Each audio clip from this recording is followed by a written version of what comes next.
My name is Mike Nelson. My job, underwater research. In my field of work, the understanding of underwater detonation is quite essential.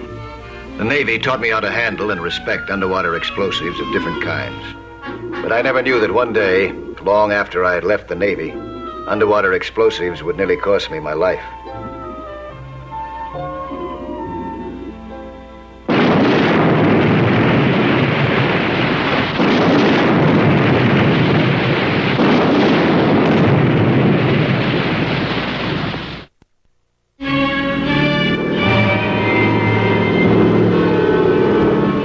I had received a telegram asking me to charter an amphibian plane and fly up to the operating headquarters of the Hodges Engineering and Contracting Corporation in Canada. The wire didn't say what the assignment was. I would be told when I got there. If I didn't care to stay after that, I would return immediately with all expenses paid. When the amphibian landed, I was transferred to a launch and taken out to a barge moored in the channel.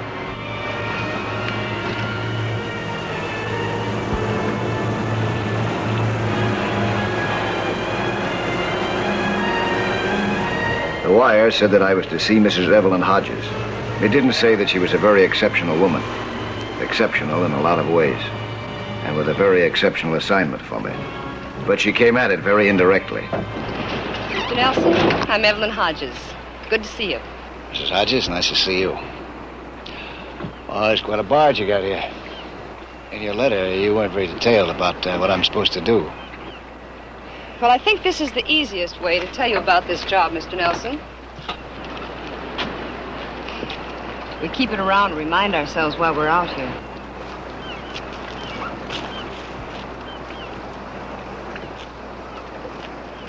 Oh, yes, I remember this.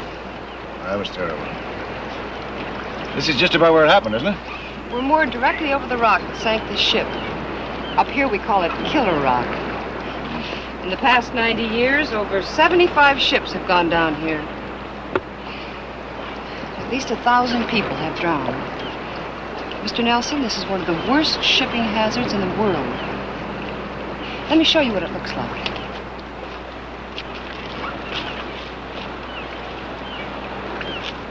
Our company has just been given the contract to blow the whole top right off that. How does your company plan to do that? Well, it's pretty involved. We start from that island.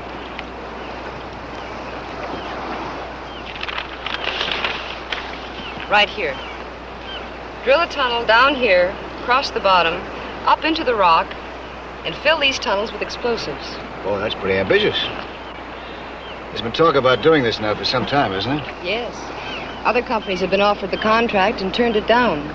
Russ, my husband, is our chief engineer, and he's determined to lick it. But he needs help, Mr. Nelson, and that's where you would come in. I guess I better tell you about it as long as Mr. Hodges isn't here to do it himself. Well, where is Mr. Hodges? Somewhere below us right now. Alone. The diver he worked with quit.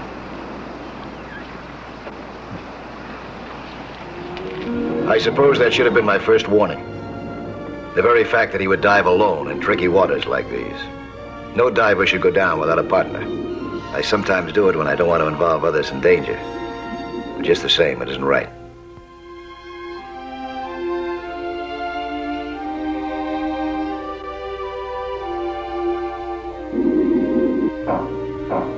And Hodges, no matter how dedicated he was to surveying Killer Rock underwater, to bringing back geological samples for analysis, had no business down there alone.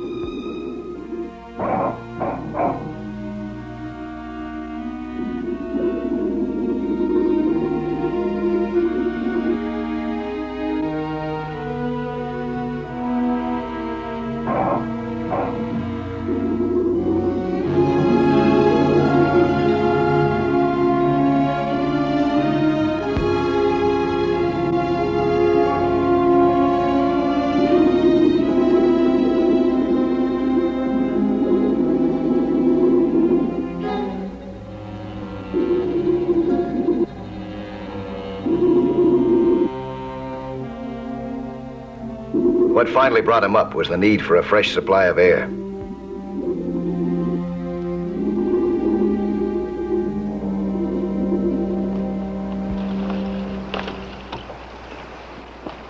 Hey, you must be Mike Nelson. Welcome aboard. Thank you. Mr. Hodges? I trust you two came to terms and all that? Yes, Mrs. Hodges took care of everything. Very satisfactorily. She usually does. You know, she really runs this company. Well, what do you say? You ready to go to work? How long will it take you to get into your gear? Right now? Well, sure, why not right away?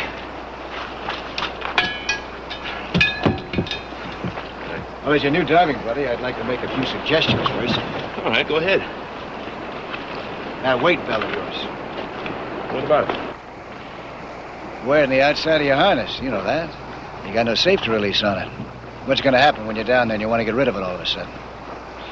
I'll tell you, Mike, I don't think I'll be in any kind of a situation that I can't handle. You better have a safety release on that. And wear it on the outside of your harness, huh? Okay. Now can we go to work?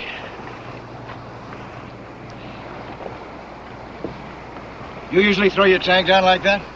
Well, why not? It's empty. That's why I came up, to get a fresh one. Oh, it's not the tank. It's the regulator that I'm concerned with. Why? What's wrong with it? Keep it up. Like that, huh? And it won't get damaged, and your hose won't get cut. You know, he's right. That's good stuff, Mike. I'll tell you what. Why don't you take charge of all this gear, huh? I'll handle the survey. Incidentally, Evie, I'm down 60 feet with it already. If Mr. Nelson would just get into his gear, I'd like to start where I left off, huh? I hope you don't mind my making suggestions. I'd like to feel free to whenever I think it's necessary. Oh, that's fine. As long as it doesn't involve a lot of diving falderall, it's going to slow us up. Well, come on, Mike, let's get wet. You can change over in the boat, huh? I'll be right with you, Mr. Hodges. Russ! Be right with you, Russ.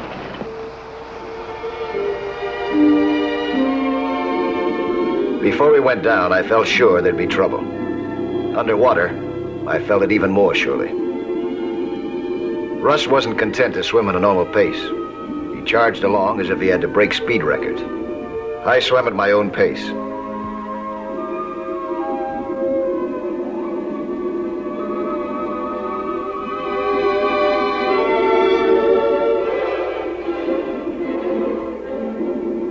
Ahead of us, we could see the wrecks of ships that had died on Killer Rock. A frightening reminder of the importance and urgency of our job.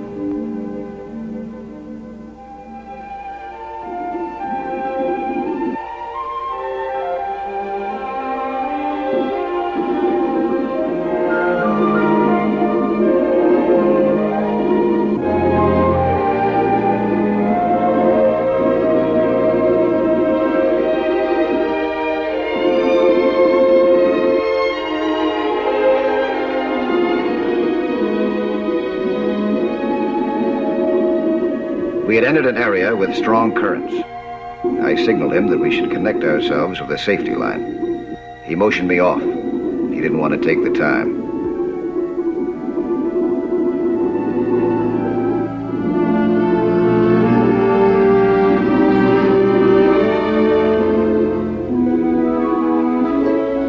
Our first crisis was coming fast. For deep below the surface, a tremendous discovery was waiting for us. Russ saw it first. At least 90 feet down. The mouth of a cave that seemed to lead right into the rock. This could be the luckiest break in the world. If this cave went far enough and close enough to the top of the rock, there would be no need to dig dangerous tunnels. The explosives could be planted right in the cave.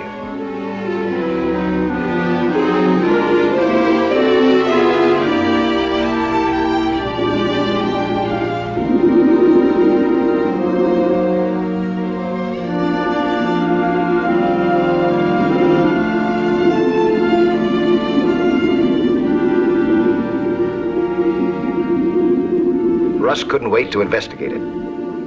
He couldn't tell much from the outside of the cave. Russ signaled that he was going in. It was foolhardy with the amount of air we had left, but I couldn't stop him.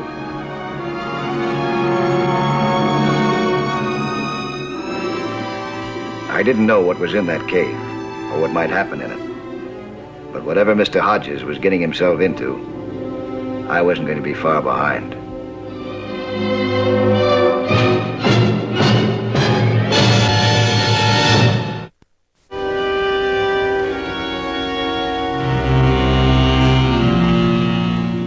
Russ and I were in an underwater cave inside Killer Rock, which was responsible for the sinking of dozens of ships. If the cave was long enough to fill with dynamite, we could destroy Killer Rock forever.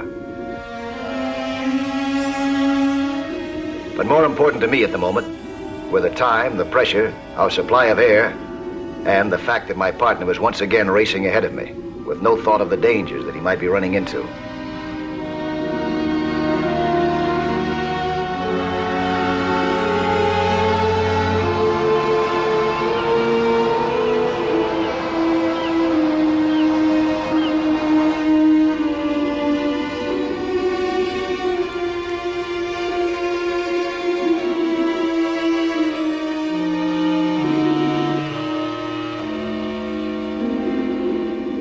It didn't take Russ long to create his own danger. In his impatience, he caught his intake hose on a rock. He twisted toward it to free it. And then as he turned back, he inhaled water instead of air. The rock had torn his hose.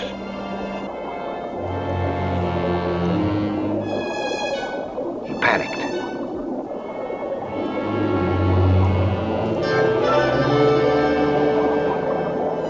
I quickly gave him air from my tank. He signaled that he was okay. Then I started to lead him out of the cave and up to the surface. There was no argument this time.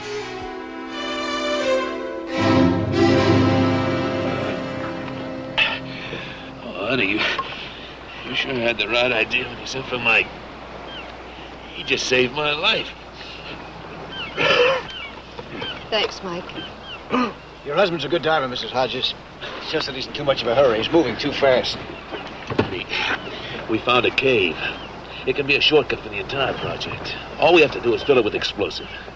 If it's near enough to the top of the rock. Well, we'll find that out just as soon as I have a few seconds rest, huh? No. We're going to lay off until this afternoon. Then we'll go down and take a look. Okay?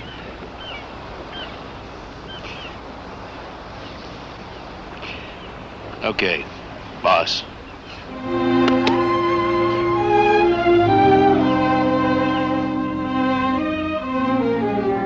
We explored the cave together, this time my way. We took samples of the rock.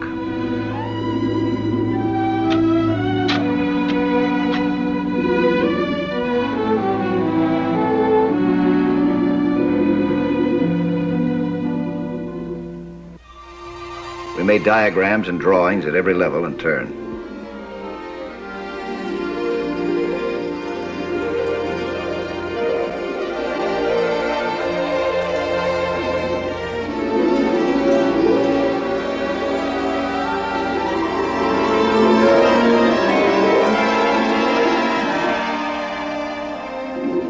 We made a complete record of depths and made careful measurements of distances.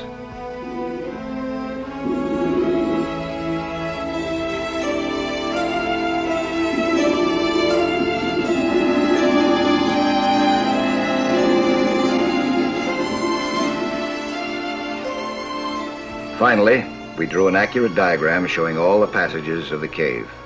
The structure of Killer Rock was everything that Russ had hoped for. There was just one hitch. What's the problem, Mike? Oh, this amount of rock above the caves, it means that it would take at least 20 tons of neotropene Y3 to blow it. Well, we've got 20 ton. No, that's not the problem. It's getting it in there. See those narrow areas? Here. Well, it'll mean that only one man at a time will be able to get through those passages. And we can't get enough neotropene in there before winter stops us. That means more ships might go down. Unless we use something else. Liquid nitro? Yeah. Forget about liquid nitro. It's too unstable. Evelyn, you know as well as I do, a gallon of liquid nitro is equal to a whole ton of dynamite. But dynamite is safe to work with. Liquid nitro can go up any time with just one sharp jolt. And I know who you think is going to take that liquid nitro in. You. No, Russ. I won't hear of it. Now, look, just one man working alone could get enough liquid nitro into that cave to blast Killer Rock off the face of the earth once and for all, and in plenty of time. Honey, don't get mad. I'll leave it to Mike. Am I right or wrong? He's right. It could be done. Just about 20 dives. Yes. If he didn't blow himself to kingdom come first. Oh, Evie. Have you ever worked with liquid nitro, Mike? Yeah, as a matter of fact, I have. What your husband wants to do would be dangerous, but it's possible. You could put each bottle of nitro in a separate can, surrounded with sponge rubber, made shock absorbent in every possible way. Only one man would be allowed to handle it. Always the same man. He's very, very careful. Could be done. I just won't allow it.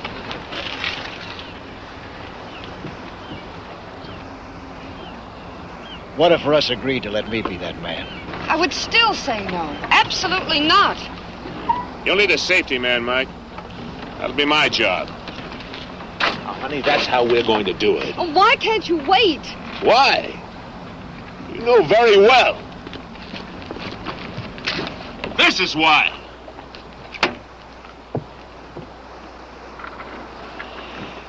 It's worth trying, Mrs. Hodges. We'll play it safe. Trust me, huh?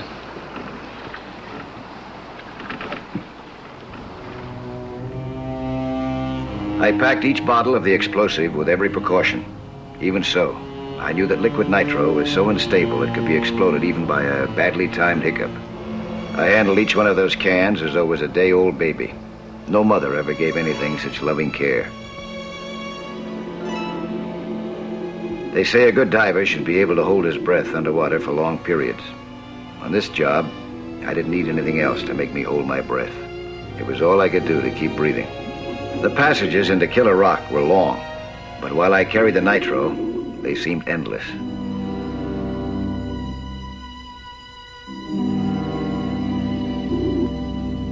Russ acted as my safety man, with a spare air tank.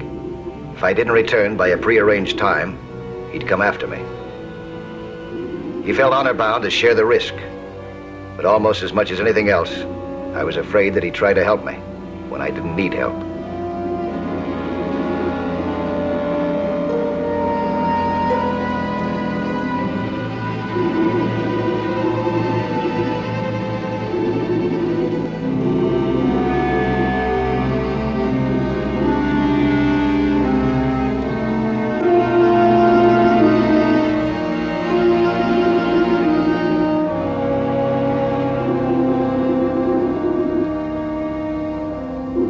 The currents in the long passages changed without warning. One updraft knocked my head against the roof of the cave. The can slipped from my hands.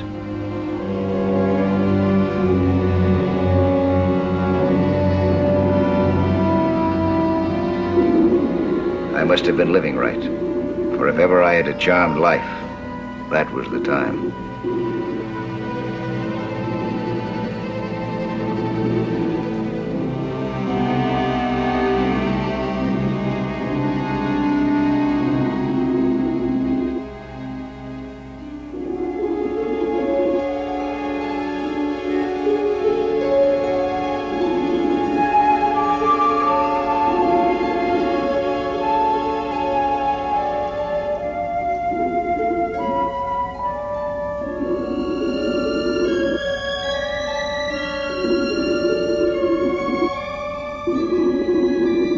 It seemed hard to believe. I was carefully putting the last can in place.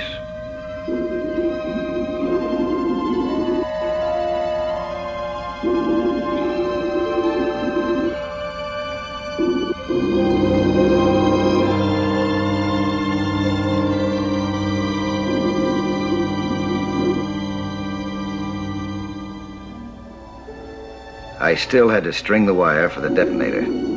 It led from the shore of a nearby island where the nitro safely could be set off from a blockhouse.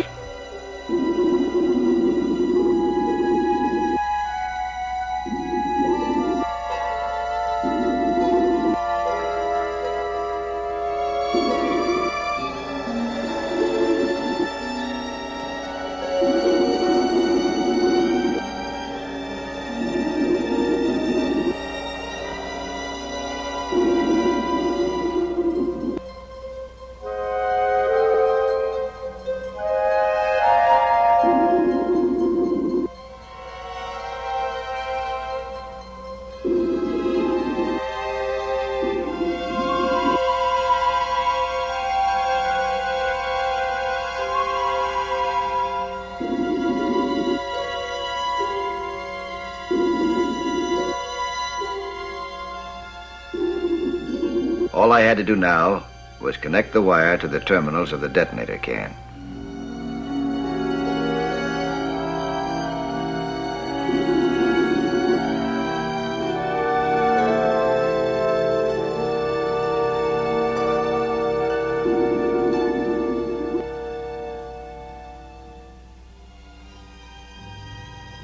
Everything was going smoothly. Our job was almost over. It seemed impossible that anything could happen now.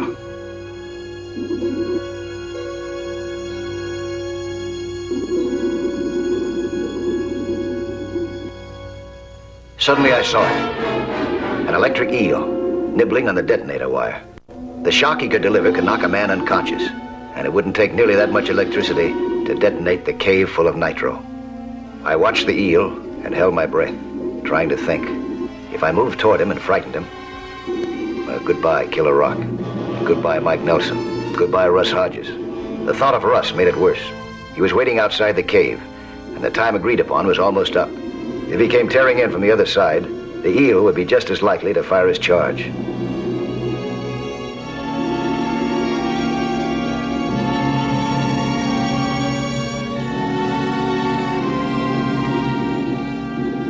And yet there was no way that I could pass that eel without frightening it.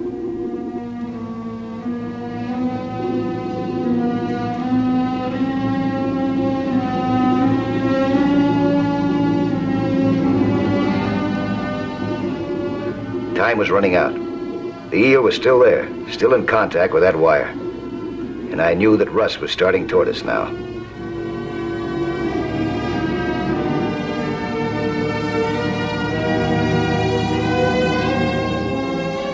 Couldn't wait any longer. My crowbar had an insulated handle. If my first blow could get the eel away from the wire, we had a chance.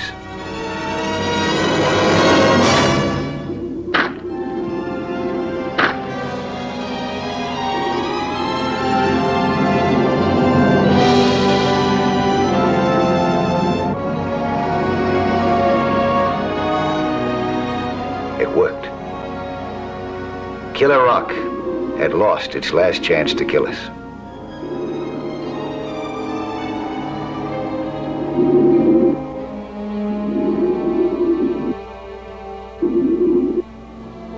H hour for Killer Rock was at 0900 next morning.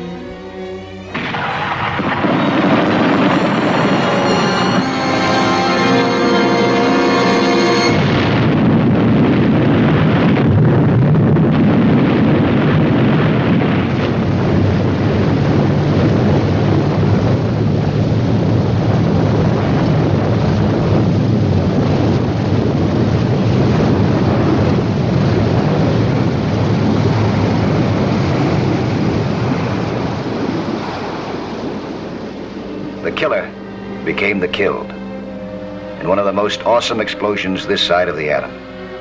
And the headline that served to remind a man of his duty was now at last truly a story of the past.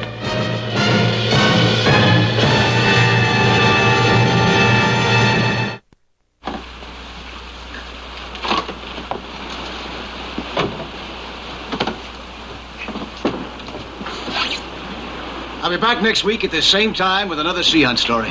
Plan to be with us again, huh?